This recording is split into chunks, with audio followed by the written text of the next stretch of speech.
আরিফুজ্জামান জীবন alas জীবন পলাতক, ৬ নম্বর আসামি Rabiul Islam alas নয়ন, ৭ নম্বর আসামি বিভূতিভূষণ রায় মাধব পলাতক ত্রয়ের বিরুদ্ধে গঠিত ৩ নম্বর চার্জ এবং ৭ নম্বর আসামি বিভূতিভূষণ রায় মাধবকে ২ নম্বর চার্জে ২ নম্বর কাউন্ট হইতে খালাস প্রদান করা হয়।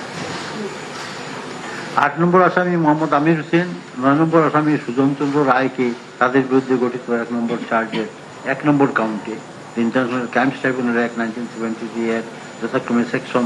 3 সাবসেকশন 2 ক্লজ এ, সেকশন 4 সাবসেকশন 1 এবং সেকশন 20 সাবসেকশন 2 দ্বারা মতে দোষী সাব্যস্ত করত মৃত্যুদণ্ডে দণ্ডিত করা হইল। ৮ নম্বর আসামি মোহাম্মদ আমির হোসেন এবং ৯ নম্বর আসামি সুজন চন্দ্র রায়কে তাদের বিরুদ্ধে গঠিত ১ নম্বর চার্জের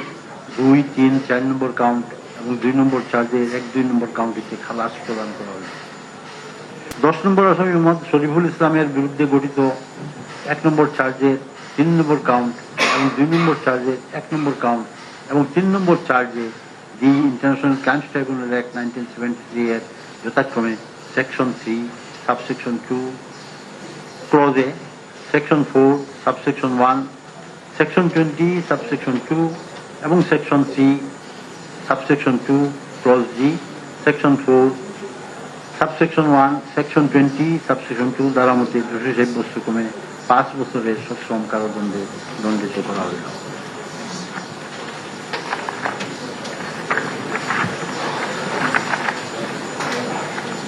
দশ নম্বর আসামি মোহাম্মদ শরীফুল ইসলামকে তার বিরুদ্ধে গঠিত ১ নম্বর চার্জের ১, ২ নম্বর কাউন্ট এবং ২ নম্বর চার্জের ২ নম্বর কাউন্ট হইতে খালাস প্রদান করা হইল।